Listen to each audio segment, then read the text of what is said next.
Welcome yet again to another Quickie. The force is strong with me today because Star Wars is coming out soon. But mostly I put this on because it's cold as balls out. So, time once again to get out my random thoughts on a certain subject. Today's subject, the leaf you inhale into your lungs, the snow you inhale up into your nose and up into your brain, the needle you shoot up into your veins. Yeah, drugs. More specifically, recreational ones. There's the pharmaceutical ones designed to help you out, but that's been discussed time and time again. Oh, anyway, much like the Quickie video about sex, another form of indulgence, I am not here to brag about my indulgence. I am here to philosophize about it. Although I will say that I definitely have a good friend named Mary Jane, and she's very kind to me. She keeps me calm and keeps me from having anger outbursts, unnecessary ones anyway. But anyway, let's get this out of the way.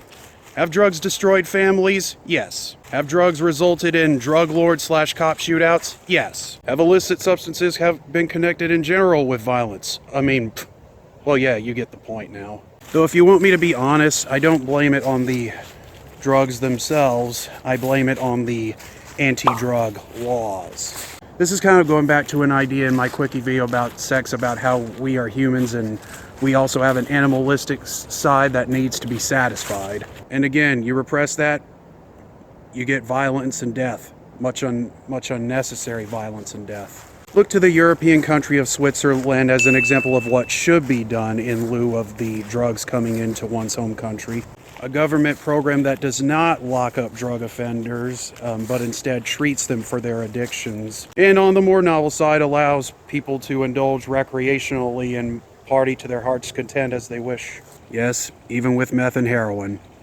Even though I personally don't like those drugs. But yeah, like sex, if we repress people's desires to party with illicit substances, they could turn into much worse people, and then that's when you get the gang leaders, the violent overlords like Pablo Escobar or what's her name, Blanco? I forget. And see if we partake in this to where non-violent offenders can be treated more fairly.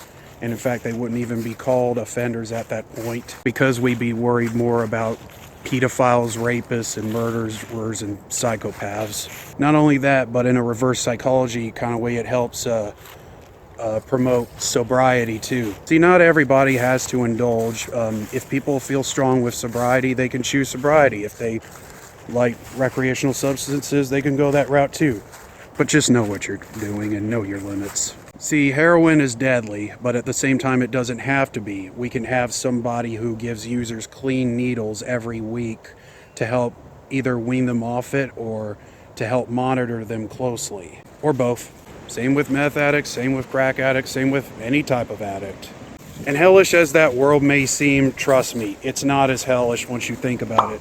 See, I like to think of ideas that might sound bad on paper but come out great in practice. It looks like I've got a lion's mane now because of the wind. But yeah, anti-drug laws or no anti-drug laws, indulgence is part of one's humanity. And you cannot repress it. And there will always be illicit substances flowing into a country.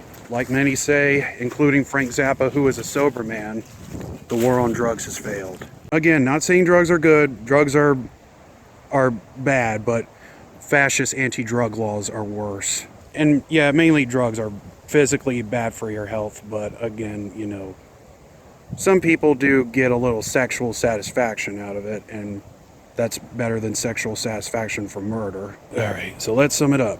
Drugs are bad, mostly in a physical sense, but they are sexually stimulating to some, so if anybody should decide to partake in it, I say, hey, go for it if it keeps you from going insane. But again, if sobriety makes you feel strong, go that route. But for the people who do like to party, there shouldn't be fascist anti-drug laws. It should be treated as a medical issue and not as a criminal offense. These people practically didn't do anything wrong. So that way we can focus on the more violent criminals that inhabit our society. And on a side note, I know weed legalization is about to not become that big of an issue in a couple years because people are starting to get smart about it and about other illicit substances too, such as Norway. But yeah, let's keep pushing for a more pacifistic way of managing the inflow of drugs because guess what? They ain't stopping.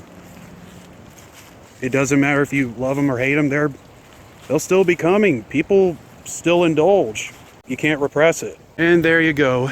Those are my quick thoughts on recreational substances and people loving to live like rock stars. Peace, YouTubers. May the Force be with you.